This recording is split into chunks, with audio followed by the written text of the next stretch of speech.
Welcome back to the Deep Dive. This is where we take the research, the sources, and the real-world experiences to give you what you need to be truly well-informed.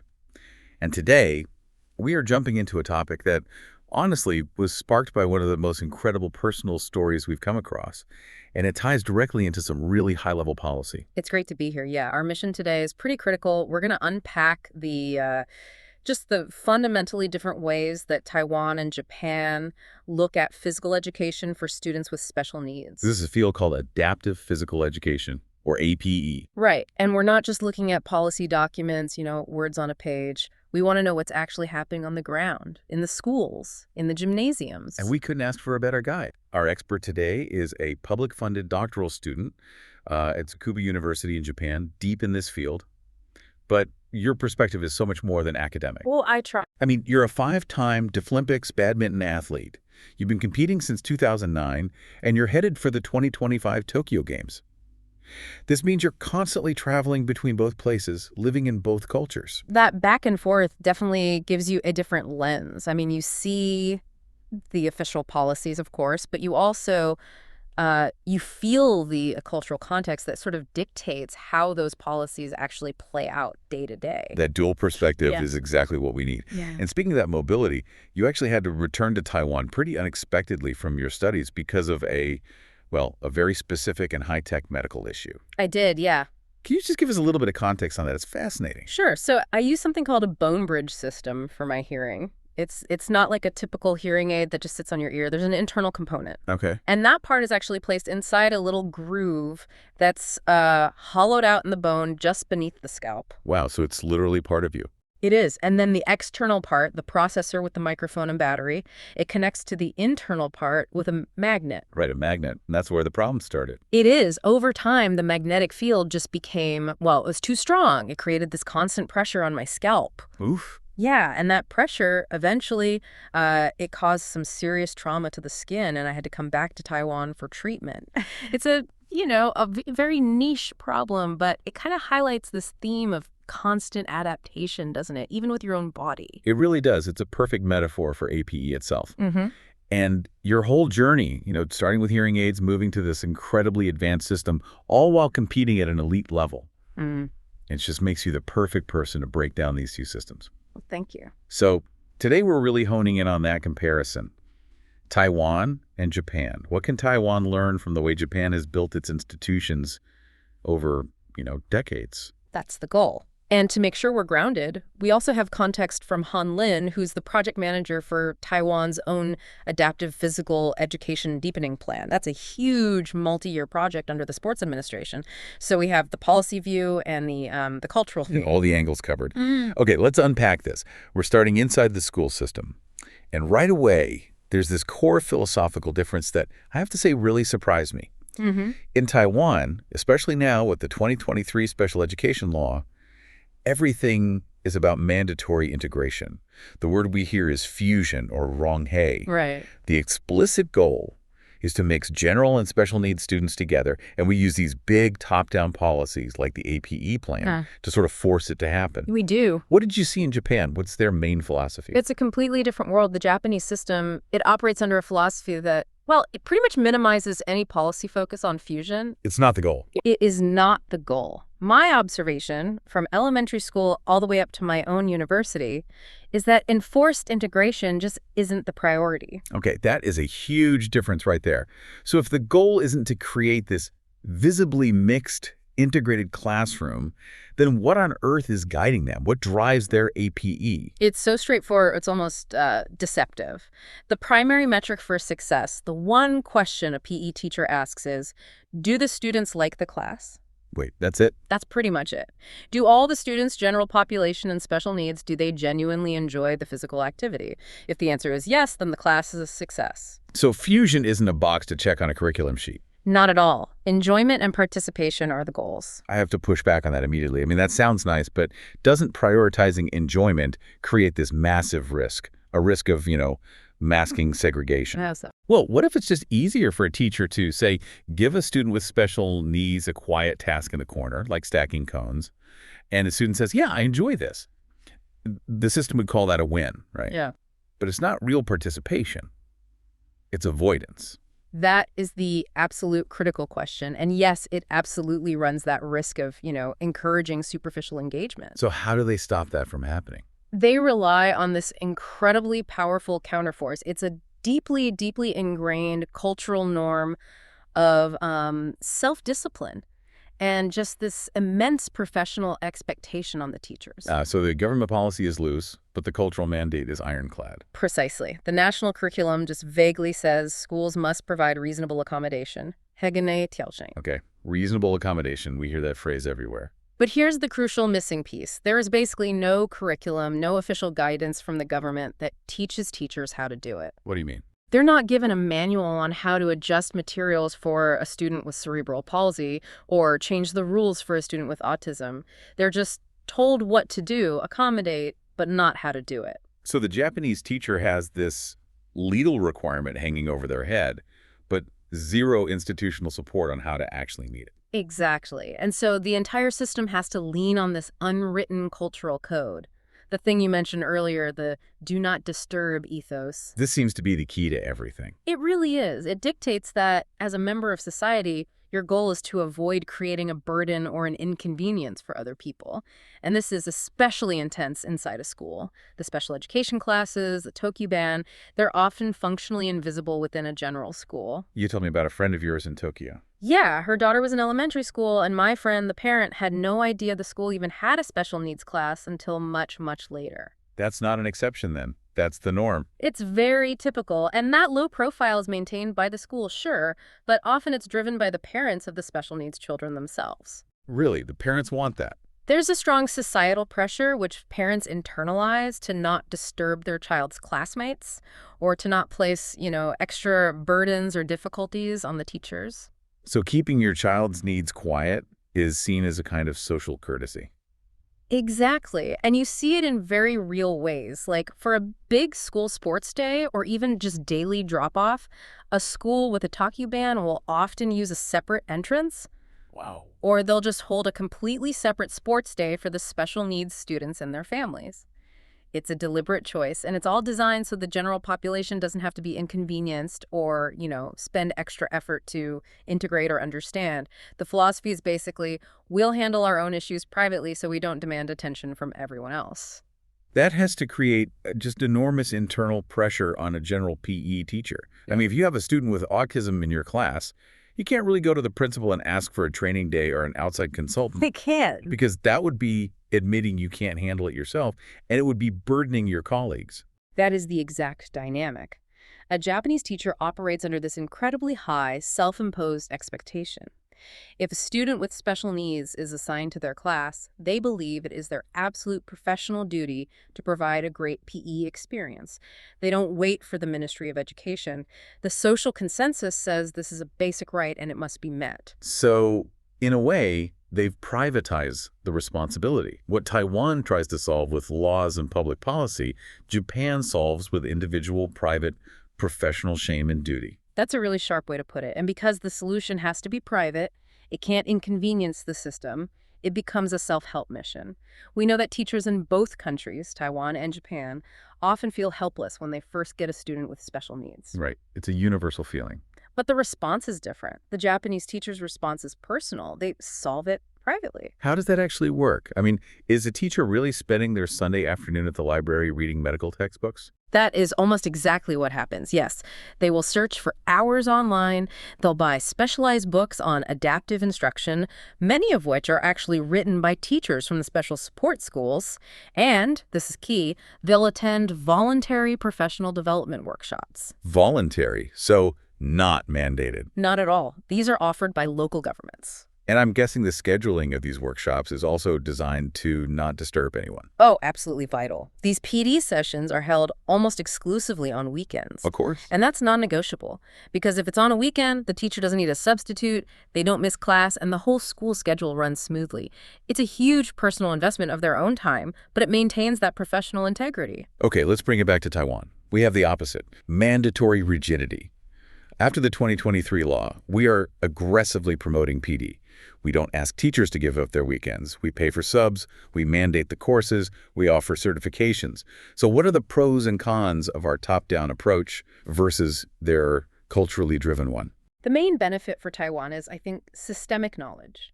We're trying to formalize the how-to and embed it in every teacher so that knowledge doesn't just disappear when one dedicated teacher retires. We have all these mandated channels for PD workshops, online courses, you name it. It's all about building a standardized foundation for integration. So we build a safety net with policy, then hope the teachers develop the skills. Japan relies on the motivated, skilled professional to build their own net from scratch. That's a good way to see it. But here's the shared problem, the dilemma for both. Despite all of Taiwan's policy and money, and despite Japan's intense cultural discipline, that initial feeling of helplessness for a general teacher, it's still there. It's a global challenge. So we throw resources at it and risk teachers just, checking the boxes. Japan relies on culture and risks the knowledge not being shared or scaled up. Exactly. And that difference leads us right into the tools they use or don't use to manage this, specifically the IEP. The Individualized Educational Plan. The IEP, this is supposed to be the foundational document for special ed everywhere. In Taiwan, it is the absolute bedrock of our system. So walk us through the comparison. How do Taiwan and Japan use this tool? In Taiwan, it's non-negotiable. The IEP is comprehensive, and it's mandatory for every single student with a certified special need. And that makes sense because, as you said, about 96% of our students with special needs are in general schools. So it's an administrative necessity to keep things from falling apart. It is. It demands detailed assessments of ability, very clear adjustments to the curriculum, formal meetings with parents. It's a whole process. And the really critical piece, especially for long-term success, is the Individualized Transition Plan, the ITP. Yeah. That's also mandatory here. It is, and that's the part that really looks to the future. If the IEP is the map for this year's classroom, the ITP is the detailed plan for the next 5 or 10 years of the student's life. So for a kid in 6th grade? For a 6th grader, the ITP has to outline all the services and support they'll need to successfully transition into junior high. For a 9th grader, it's mapping out high school and what comes after. Is it a job, vocational school, university? It's the connective tissue. It makes sure the support doesn't just vanish when a student walks into a new school building. Precisely. You need that formal handover document because the student is moving through the general system. Okay, so that's Taiwan's very rigid, very thorough system. How does Japan handle this? The contrast is, it's honestly a policy shock. The implementation of IEPs in Japanese general schools is incredibly low. How low? The estimate is around 21%. Wait, just 1 in 5? For a student with special needs in a general school, there's only a 1 in 5 chance they have a formal IEP. That's right. It's a massive gap that would be, politically impossible in Taiwan today. So what do they use instead? They must have something. They might have what's called an individual guidance plan or an IGP. Okay, an IGP. And if the IEP and the ITP are this comprehensive life plan, the IGP is more like a sticky note for one specific class. It might have some details for the PE teacher about how to modify a basketball game for that one unit. A very local, very temporary solution. Exactly. And here's the fatal flaw in that system. The IGP doesn't carry over. It doesn't transition with the student from elementary to junior high. The new teachers are basically starting from scratch. They get a student with a history of needs, but no formal, documented plan. Seems so inefficient. But you're saying this inefficiency is balanced out by something else. This is where Japan puts all its energy. Yes, into the absolutely phenomenal quality of its special support schools, or SSS. Okay, we need to dive deep here. Because if Japan's system lets general schools off the hook, so to speak, they must have built these specialized schools to be so good, so compelling, that parents actively choose them over the integrated model. That's the dynamic. So what is so special about these SSS schools, especially when it comes to PE and adaptive sports? The quality is reported to be just exceptionally high, and their focus is laser sharp on one thing: practical, real-world outcomes, specifically future employment. From day one. From day one. They see the entire K-12 journey as direct preparation for adult vocational life. Give us a concrete example. The one you told me about is just stunning. Okay, this is from an SSS for students with intellectual disabilities. It's the parent-teacher conference for a first-grade student, a 6-year-old kid. Right. And the teachers sit down with the parents, and they start this very pragmatic, almost jarring conversation. They ask the parents, what kind of work do you realistically expect your child to be doing when they are 18, 20, and 25 years old? For a 6-year-old, wow. I mean, most parents of first graders are worried about learning to tie shoes, not vocational planning 2 decades down the road. But that's the philosophy. It's about pragmatic preparation. The schools have identified that many of their students will likely go into careers that require physical stamina. What kind of jobs? Things like commercial cleaning, light manufacturing, certain maintenance roles, jobs that depend less on abstract academic skills and more on, physical health, good coordination, and the ability to follow a routine consistently. So the education system looks at the likely economic reality for that student and then literally designs the entire curriculum backwards from that point. Precisely. If the student's future job is going to require them to be on their feet for 8 hours a day, then the curriculum has to build the physical fitness to make that possible without causing chronic pain or health problems. And this belief translates into an unbelievable commitment to PE. An extraordinary commitment. Many of these SSS schools schedule physical education as the very first class of the day, every day, Monday through Friday. Every single morning starts with PE. That is just unheard of in most schools. And for some of the older students, junior high level, PE might even run all the way until noon on some days. That's a huge amount of time. It is, but I want to be clear, this isn't like brutal athletic training for the Olympics. It's structured physical activity. Basketball, different ball games, movement literacy. The goal is to build a lifelong habit of exercise because they know it's essential for the student's future job. Okay, so what are the results? After a decade of this kind of intense focus, starting at age 6, what do you see? The results are just undeniable. I've observed junior high students in these schools, students with a range of disabilities, and they are demonstrating really advanced motor skills. Like what? Like executing a perfect 3-step layup in basketball with precision, or handling the ball with incredible proficiency in dribbling drills. Honestly, their skill level in these specific tasks was often better than what you'd see in a general population PE class in other systems where PE time is so limited. The long-term specialized focus, it just works. It absolutely works for skill development. So this brings us right to the core dilemma, the big trade-off. In Taiwan, our high integration rate, that 96%, that's so important for building social empathy, for making sure kids with special needs grow up in the real world. A huge social advantage. But we struggle. We struggle to actually provide high-quality, specialized support to all 96% of those kids. They can fall through the cracks. And the Japanese system presents the other side of that coin. Their high-quality SSS with guaranteed specialization, with clear job pathways, with these amazing physical outcomes. It's such a powerful draw that parents often choose to opt out of general education. So it's a choice between social familiarity but risking neglect versus career-focused mastery but in a specialized environment. That's the tough choice parents face. But the consequence of that specialization has to be a kind of culture shock when they graduate, right? I mean, if you spend your whole life in a specialized bubble, the regular world must feel pretty jarring.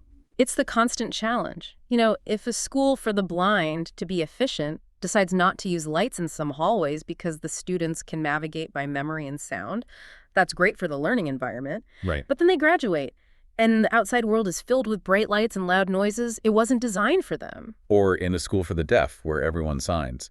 The students graduate and then find out that almost nobody in the general public knows any sign language. The social integration dividend that Taiwan gets is a real long-term asset. But I will say, Taiwan's own special education schools are learning from this. They're starting to use sports as a kind of soft medium. A low-pressure way to interact. Exactly. They're actively seeking more interaction with the outside community, trying to blend the benefits of their specialized care with that eventual social integration. It sounds like the perfect system gives you the choice. A high integration path with strong tools like the ITP, and a high-quality specialized path like the SSS. But both of those paths depend entirely on the quality of the teachers. And that's where we need to go next. If the SSS quality is so high, and the general teachers are relying on self-discipline, then teacher preparation, what we in Taiwan call shipi, that has to be the most urgent area for us to fix. I completely agree. So what's the fundamental problem in our universities when it comes to training future PE teachers? The crisis really does start at the university level. If you're studying for a PE degree in Taiwan, any courses related to AP they're usually just optional electives, if they exist at all. They're not mandatory for your teaching certificate. Rarely. So you have this huge gap in initial training right before these new teachers are thrown into a classroom with that 96% integration rate. So a new teacher might have mastered physiology. They might know all about biomechanics, but they don't have the first clue about the actual characteristics of their students. They don't know the behavioral profile of a student with autism during a loud, chaotic game. Exactly. Or how to adapt an activity for someone with motor control issues from a learning disability. And the thing is, the core of APE is just differentiated instruction. Which all PE teachers already do, to some extent. They do it constantly. I mean, you have to manage the difference between a kid who can run a 5-minute kilometer and a kid who is severely obese. You teach a swimming class with kids who are on the dive team and kids who are terrified of the water. They are experts in managing variation. But APE requires knowing why the variation is there. It's a different kind of knowledge. It's understanding the source. Is it physiological? Is it cognitive? Is it behavioral? It's not just seeing that a student can't do the task. So to differentiate properly for students with special needs, they need that structured training. And that's why the big policy push in Taiwan has to be making APE a required mandatory course in all PE teacher training programs, period. So while we're over here debating whether to make one university course mandatory, Japan has been quietly building this whole other supply chain of APE experts for decades. Tell us about this parasports instructor program. This is such a critical difference, and it's historical. The parasports instructor certification, it was established way back in 1965. Wow, 1965. That's right after the 1964 Tokyo Paralympics. Exactly. This isn't some new idea or a weekend workshop. It's a structured, recognized professional pathway that's been around for almost 60 years. And what does the para part cover? Is it only for competitive Paralympic sports like wheelchair basketball? No, not at all. The scope is incredibly broad. The P really stands for Comprehensive Disability Sports. The program covers every kind of adapted physical activity you can think of, way beyond just the Paralympics. So it could be anything. Anything. They teach instructors how to adapt local games like kabaddi or just simple ball games that help with coordination and teamwork, even if those games have no international competition. The focus is on movement and enjoyment for anyone with any kind of disability. That broad scope makes it useful for everyone, not just elite coaches. Community centers, schools. Right. And the courses themselves are mostly offered by universities, which gives them academic weight. But, and this is the crucial part, they are not just for university students. Oh, that's interesting. They're open to the entire community. You get physical therapists, coaches, parents, teachers' aides, or just regular citizens who want to get this professional development. So Japan created this recognized cross-generational professional track. It encourages anyone to get involved. They basically tackled the supply side of expertise completely outside the formal teacher certification system. Right. So while Taiwan is trying to mandate the knowledge from the top down, Japan incentivized the specialization and created a whole parallel industry of experts. And that industry can then feed back into the school system. Even if the general teacher isn't certified, they know there are community experts they could potentially call on. Exactly. Certified coaches, curriculum developers, a whole ecosystem of support. Let's talk about the impact this kind of training has. Not just on teaching kids with special needs, but on the quality of teaching in general. You told me about observing micro-teaching simulations, these mock lessons that new teachers have to do. Yes. And the difference between the general PE teachers and the special ed teachers was just night and day. It was revelatory. The general PE teacher, when they prepare their simulation, they usually follow this very rigid, very standard template, Line up, warm up, main activity, cool down, go home. The classic PE lesson plan. The classic plan. And they'll simulate problems, but the problems are generic, like a student asking to go to the bathroom or someone not paying attention.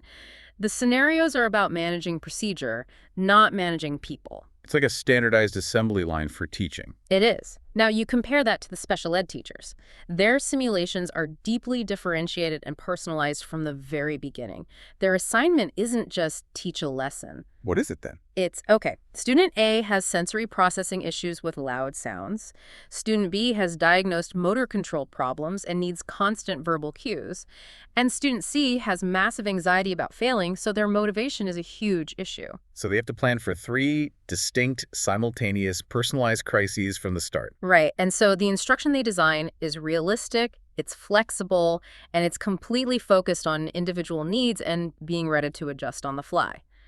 A special ed teacher is trained to see a problem not as a disruption, but as a differentiated need that requires a specific, tailored solution. Which means if a regular PE teacher got APE training, they would stop seeing things like a student being tired or slow as just bad behavior or laziness. Yes. They start seeing it as a differentiated need that requires an instructional accommodation. Absolutely. This is the core of my argument for why APE training should be mandatory for every single PE teacher. It just makes you a better teacher, full stop. Be a real-world example. Okay, think about this. There's a huge stadium concert on a Tuesday night. You're the PE teacher on a Wednesday morning. Half your class shows up completely exhausted. They're asking for psychological leave or just saying they're too tired to participate.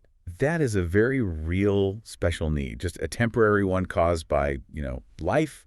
And if I have my rigid lesson plan ready to go, a competitive track meet or something, I'm going to have a terrible class. There will be non-compliance, maybe even injuries. But if you have that APE training, your brain immediately switches to differentiation mode.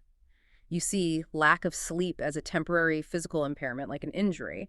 You adjust the activity level for those students. You take the competitive pressure off. You adapt. That training forces you to have empathy and to be a practical problem solver, which is useful in every single class, whether a kid has a formal disability or just had a rough night. It's just your whole mindset. You stop being a curriculum deliverer and start being a learning facilitator. You become a professional adapter. And that is the absolute heart of good teaching, isn't it? Teaching the actual students in front of you, not the hypothetical ones in the government manual.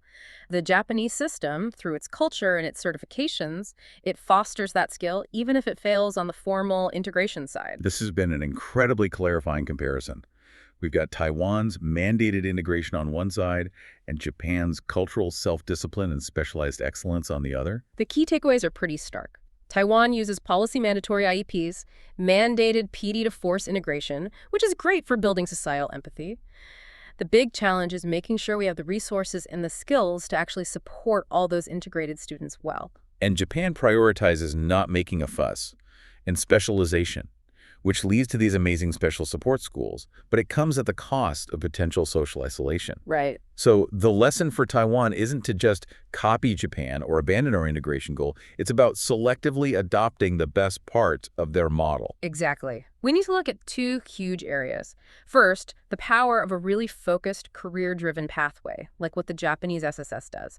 Starting that vocational conversation in first grade, it makes education feel purposeful. It gives it a why. A why, a path to a productive, healthy life. And second, we need to look at their model of professionalization through these long-standing, broad certifications, like the parasports instructor.